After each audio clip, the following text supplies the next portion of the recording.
باللہ من الشیطان الرجیم بسم اللہ الرحمن الرحیم۔ دوستو، ڈاکٹر اسرار الحق اسلامی اسکالر کا ایک پر اثر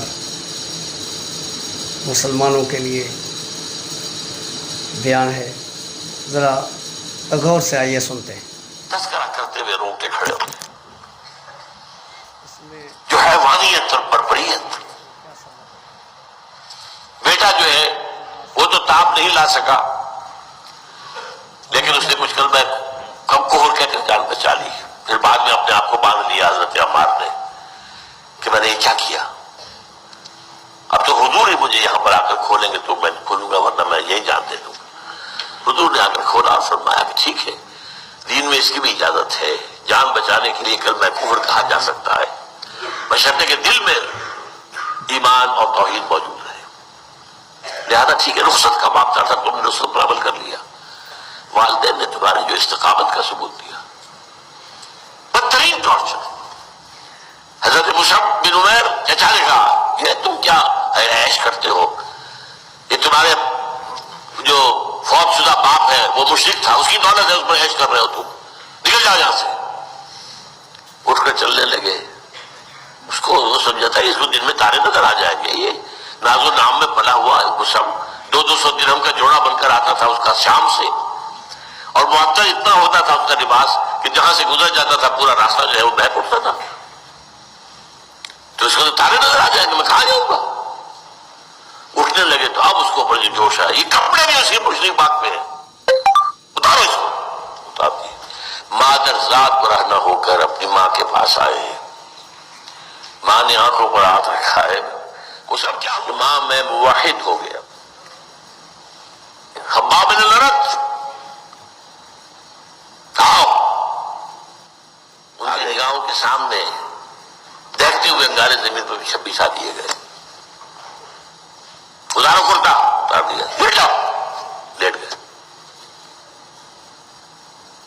اسی انگاروں سے پیٹھ پہ جو چربی تھی پگھلی، اس سے وہ انگارے ٹھنڈے۔ یہی خباب بن الارت رضی اللہ تعالیٰ عنہ روایت کرتے ہیں، بخاری شریف کی روایت ہے کہ ہم حضور کی خدمت میں حاضر ہوئے، چند صحابہ جن پر یہ کچھ بیت رہی تھی، حضور صلی اللہ علیہ وسلم کعبے کی ایک دیوار کے سائے میں ذرا سایہ تھا، وہاں لیٹے ہوئے تھے، استراحت فرما رہے تھے، اپنا کوڑا جو ہے یا چادر اس کا تکیہ بنا کر۔ انہوں نے آ کے کہا حضور اب یہ ناقابل برداشت ہو رہا ہے، میری پیٹھ آپ اللہ سے مدد کی درخواست نہیں کرتے، اللہ تعالیٰ ہمارے لیے اللہ کو پکارتے نہیں۔ حضور کو برا لگا، آپ نے اظہار ناراضگی فرمایا، خدا کی قسم تم جلدی بچا رہے ہو، تم سے پہلے جو لوگ اس راستے میں آئے تھے ان پر تو یہ بھی ہوا کہ ایک گاہ کھودا گیا، ایک آدمی کو گاڑا گیا آدھا، اور پھر سر کے اوپر آنا رکھ کر چیرنا شروع کیا، 2 حصوں میں تقسیم کر دی، یہ ہوا ہے۔ آگ کے گڑھے جلا کر لوگوں کو جلایا گیا ہے۔ قتل اصحاب الاخدود النار ذات الوقود اذ هم علیہا قعود ما یفعلون بالمؤمنین شہود۔ اور یہ بھی کیا گیا کہ لوہے کے کنگوں کے ساتھ ہڈیوں کے اوپر سے گوشت نیچا گلوچ کے اتارا گیا ہے، لیکن انہوں نے صبر کیا۔ تم جلدی کر رہے ہو، خدا کی قسم وہ وقت آ کر رہے گا کہ ایک سوار صنعاء سے حضر موت تک جائے گا اور اس سے سوائے اللہ کی کسی کا ڈر نہیں ہوگا، but still you have to be patient۔ اسی پر آیتیں اتری ہیں سورہ عنکبوت کی، الف لام میم احسب الناس ان یترکوا یقولوا آمنا وهم لا یفتنون، وہی اظہار ناراضگی ہے۔ تو حضور نے اظہار ناراضگی فرمایا، وہی اللہ بھی فرما رہا ہے۔ کیا لوگوں نے یہ سمجھا تھا کہ صرف یہ کہنے سے کہ ہم اللہ پر ایمان لائے اور چھوٹ جائیں گے اور ان کا امتحان نہیں لیا جائے گا، ان کی آزمائش نہیں ہوگی؟ وَلَقَدْ فَتَنَّا الَّذِينَ مِن قَبْلِهِمْ فَلَيَعْلَمَنَّ اللَّهُ الَّذِينَ صَدَقُوا وَلَيَعْلَمَنَّ الْكَاذِبِينَ۔ تو ہم نے تو جو بھی پہلے اس میدان میں آئے ہیں ان کو آزمایا ہے، ٹھوک ٹھوک کر بجا بجا کر دیکھا ہے، ان کے خلوص کا امتحان لیا ہے، ان کے صبر اور استقامت کا امتحان لیا ہے۔ تھا تو یہ جو آیا ہے وہ سوچ سمجھ کر آئے. بلال کے ساتھ مار مار کے زخمی کیا ہوا، پھر گھسیٹ کر گردن میں ڈال دی گئی ایک رسی، کھینچو اسے، گھسیٹو گلی کے اندر. تو پتھریلی زمین جسم رگڑے کھا رہی ہے، خون نکل رہا ہے، کھال پھٹ رہی ہے. پھر لے جا کے دودھ میں ڈال کر اس کے اوپر ایک بہت بھاری سل وہ رکھ دی سینے کے اوپر. لیکن وہ کیا رہے؟ احد احد احد احد احد، ایک کو مانگتا. عام آدمی جو ہوتا ہے جسے ہم کہتے ہیں سائلنٹ میجورٹی، ان میں ہمت نہیں ہوتی. ابو جہل اور ابو معید اور بڑے بڑے سردار اور ولید بن مغیرہ اور عتبہ سب کے سامنے کھڑے نہیں ہو سکتے تھے، کھڑے ہو کر ان کی جواب دہی نہیں کر سکتے تھے. لیکن سائلنٹ تھے، ڈیف اینڈ بلائنڈ تو نہیں تھے، وہ دیکھتے تھے نا. بھائی آج ابو امیہ ابن خلف نے بلال کے ساتھ بہت زیادتی کی، اس کا جسم اجڑا ہوا تھا، اتنے اس کو کوڑے مارے گئے، اسے گھسیٹ رہے تھے زمین کے اوپر، کھردری مکے کی زمین پتھریلی، اور پھر اس کے اوپر چٹان کر کے سینے کے اوپر. کیوں کیا ہوا بھائی؟ کیا اس نے کوئی بغاوت کی تھی، کوئی چوری کی تھی، کوئی اپنے آقا کی بیٹی کی عزت پہ ہاتھ تو نہیں ڈال دیا تھا؟ کیا کیا تھا؟ کچھ نہیں کچھ نہیں کچھ نہیں، صرف یہ کہ وہ کہتا ہے ایک اللہ.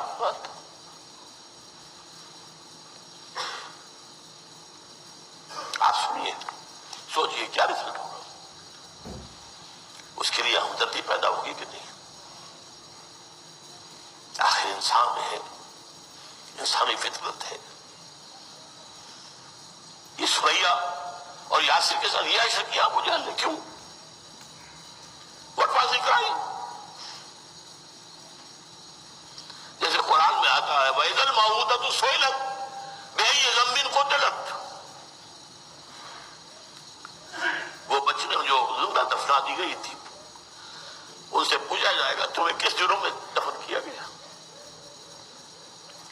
نتیجہ کیا ہے کہ عوامی ہمدردیاں جو ہیں وہ ان کی طرف ہو رہی ہیں، اپنے سرداروں سے نفرت پیدا ہو رہی. ویسے بھی دیکھ رہے ہیں کہاں کردار ابو لہب کا، کہاں محمد کا صلی اللہ علیہ وسلم. یہ عمر کیا تھا؟ عمر بن الخطاب یہ بھی ابو جہل کی طرح کا تھا ایمان لانے سے پہلے. ایمان لانے کے بعد کیا ہو گیا؟ کیا وہ دیکھ نہیں رہتے؟ کیا یہ ابو بکر کا کردار اور سیرت، اور پھر اس پر یہ پرسیکیوشن، یہ ٹارچر. لہذا دل جیت لیے، جو دلوں کو فتح کر لے وہی فاتح زمانہ. میرے نزدیک انتہائی اس انقلابی عمل کا انتہائی فیصلہ کن بنا رہا ہے. یہ بدر میں جو گئے ہیں یہ وہی لوگ تھے آخر، یہ جانتے تھے کہاں ہمارے سرداروں کا کردار، کہاں محمد اور ابو بکر اور عمر اور عثمان اور علی ان کا کردار. یہ تو ہماری سوسائٹی کے کریم تھے. اندر سے تو وہ شکست کھا چکے تھے، ان میں جنگ کرنے کی وہ طاقت نہیں تھی. لیکن وہ اس کا عمل، یہ جو پرسیکیوشن کے مقابلے میں اس کو جدید اصطلاح میں کہا جاتا ہے پیسو ریزسٹنس. کھڑے رہو، ڈٹے رہو، قدم پیچھے نہ ہٹے، لیکن ہاتھ مت اٹھاؤ. Because you have to buy time. یہ انقلابی جماعت کی ضرورت ہے، اسے وقت چاہیے، اسے اور لوگ اپنے جمع کرنے ہیں، ابھی اور اپنی دعوت کا دائرہ وسیع کرنا ہے، ابھی اپنی تنظیم کے کاڈر بڑھانے ہیں، تب وہ مقابلہ کرنے کے قابل ہوں گے کہ میدان میں آ کر کفر کا اور ظلم کا اور باطل کا مقابلہ کر سکے، چیلنج دے سکے. They need time, they have to borrow time. اگر وہ شروع میں وائلنٹ ہو جائیں تو کتنے سے تھے کچل دیے جائیں گے. ہجرت کی اجازت اگرچہ دے دی گئی تھی کہ اگر تم سے یہ ناقابل برداشت ہو گیا ہے معاملہ، جیسے کہ میں نے خباب بن الارت کی بات بتائی آپ کو، حدیث بخاری شریف کی. چنانچہ سورہ عنکبوت ہی میں پہلے آیت وہ تھی، شروع کی آیت الف لام میم احسب الناس ان یترکوا ان یقولوا آمنا وهم لا یفتنون ولقد فتنا الذین من قبلهم فلیعلمن اللہ الذین صدقوا ولیعلمن الکاذبین. اسی میں پھر آگے آتا ہے یا عبادی الذین آمنوا ان ارضی واسعۃ فایای فاعبدون، اے میرے ایمان لانے والے بندو، میری زمین بڑی کشادہ ہے، بس بندگی میری کرو، اگر یہاں رہ کر نہیں کر سکتے تو چلے جاؤ، چھوڑ دو اس ملک کو۔ بلاد اللہ واسعۃ فضاؤ، حضرت علی کے اشعار ہے، ورزق اللہ فی الدنیا فصیح فقل للقاعدین علی ہوان النزاع ذاقت بکم ارض فصیح۔ جو لوگ انتہائی ذلت میں رہتے ہوئے بھی کسی جگہ پر بیٹھے ہوئے، ان سے کہہ دو بھائی اللہ کی زمین بڑی کشادہ ہے، ذلت کو برداشت نہ کرو، چھوڑو اس کو، جگہ کو چھوڑ دو۔ تو ہجرت حبشہ ہوئی ہے، لیکن ظاہر بات ہے کہ یہ ہجرت عمومی نہیں تھی، فرض نہیں تھی، لازم نہیں تھی، لیکن یہ کہ ہجرت حبشہ اس پرسیکیوشن کا کلائمیکس 3 سال کی شیب بنی ہاشم، شیب ابی طالب کی قید ہے۔ دس از دی کلائمیکس۔ 7ویں سال سے لے کے نبوت کے 10ویں سال تک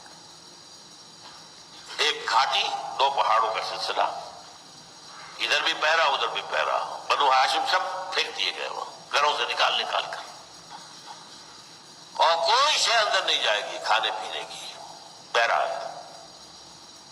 کچھ لوگ تھے، حکیم بن حزام رضی اللہ تعالیٰ عنہ، حضرت خدیجہ کبریٰ رضی اللہ تعالیٰ عنہ کے رشتہ دار تھے، اور کچھ ایسے لوگ تھے بیچارے جو راتوں کی تاریکی میں کبھی ایک پہاڑ کی چوٹی پہ اتر کر جا کر کچھ لے آئے کھانے کو، ورنہ وہ وقت بھی آیا ہے کہ بنو ہاشم کے بچے، چھوٹے چھوٹے بچے پھول جیسے، بھوک سے چلا رہے ہیں، اور سوائے اس کے کچھ نہیں ہے کہ سوکھا چمڑا ابال کر اس کا پانی ان کے حلق میں ٹکا دیا۔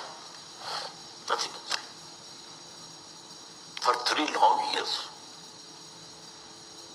ہم سیرت میں کیا پڑھتے ہیں اور سیرت ہے کیا اصل میں، سوچنے کی بات ہے۔ 3 سال کا شدید بائیکاٹ، خوراک پر ایمبارگو، وہاں سے جب چھٹکارا ہوا اور کیسے ہوا ہے، مجھے ایک اعلانامہ بنا کر تمام قریش کے بڑچوٹی کے لوگوں نے دستخط کر کے کہ بنو ہاشم کا بائیکاٹ، ان سے کوئی خریدے گا نہ بیچے گا، نہ یہ کرے گا نہ وہ کرے گا، وہ لٹکا دیا گیا تھا کھانے کا وقت، اسے دیمک کھا گئی۔ تو کسی نیک دل نے جا کر کہا بھائی وہ تمہارا اعلانامہ تو ختم ہو گیا، اب خدا کے لیے ختم کر دو ان کا معاملہ، تب وہ معاملہ ختم ہوا ہے۔ لیکن اسی سال اس کو حضور نے کہا ہے عام الحزن، ہمارے لیے یہ رنج اور غم اور افسوس کا سال ہے کہ ایک طرف حضرت خدیجہ کا انتقال ہوگا رضی اللہ تعالیٰ عنہ، گھر میں ایک دلجوئی کرنے والی رفیقہ حیات تھی، وہ بھی نہ رہی، باہر کی باتوں سے سب کچھ سن کر سنا کر دل پر ذہن پر بوجھ لے کر آتے تھے اگر گھر میں، تو ایک دلجوئی کرنے والی رفیقہ حیات تھی، وہ بھی نہیں رہی۔ ابو طالب کا بھی انتقال ہو گیا، چاہے وہ ایمان نہیں لائے تھے لیکن انہوں نے پروٹیکشن دی ہے، بنی ہاشم کے سردار کی حیثیت سے، وہ قبائلی زندگی تھی، اس طرح بنو ہاشم، بنو میاں، بنو فلاں، لیکن یہ سب گھرانے تھے، قبیلہ قریش، تو وہ جو گھرانہ بنو ہاشم کا تھا اس کے سردار تھے ابو طالب، لہذا ان کی وجہ سے پورا بنی ہاشم کا خاندان پیچھے تھا حضور کے، اسی لیے حضور کے خلاف کوئی اقدام نہیں ہو سکا، کوئی نہیں ہو سکا، کیونکہ خانہ جنگی کا اندیشہ تھا اس ٹرائبل لائف کے اندر کہ بنی ہاشم کا ایک معزز فرد ہے، اگر اس پر ہم نے کوئی کام کیا تو ہمارے درمیان ہی فائٹنگ ہو جائے گی، The house dividing amongst itself can't stand. تو لیکن ابو طالب کے انتقال کے بعد وہ سہارا ہٹ گیا، اب طے کر دیا گیا کہ اب کوئی مزید رعایت نہیں، محمد کو قتل کر دیا جائے صلی اللہ علیہ وسلم۔ اس میں نے آپ کو اصل میں بتایا دس از دی ایکسرسائز، ڈسپلن کی پابندی، حکم نہیں ہے، حضور کی اجازت نہیں ہے، ورنہ ایک شخص دیکھتا ہے کہ مجھے تو یہ بھون دیں گے، روسٹ کریں گے ان کوئلوں کے اوپر، اجازت ہو تو 2-4 کو مار کر مرے گا نا، 1-2 کو تو مارے گا، ڈیسپریٹ انسان۔ بلی کو بھی آپ کہیں کارنر کر لیں تو آپ پر حملہ آور ہو جائے گی، کیا اس کی جان ہے، آنکھوں پر آئے گی سیدھے آپ کی، اجازت نہیں۔ یہ حکم ماننا جو ہے یہ سب سے مشکل حکم حکم تھا محمد صلی اللہ علیہ وسلم کا، یہ برداشت جو چاہے کر دے تمہارا. You are not allowed to raise your hands even in self defense. جوابی کارروائی تو اور رہا، جوابی کارروائی کا سوال نہیں، ہاتھ بھی نہیں اٹھا سکتے.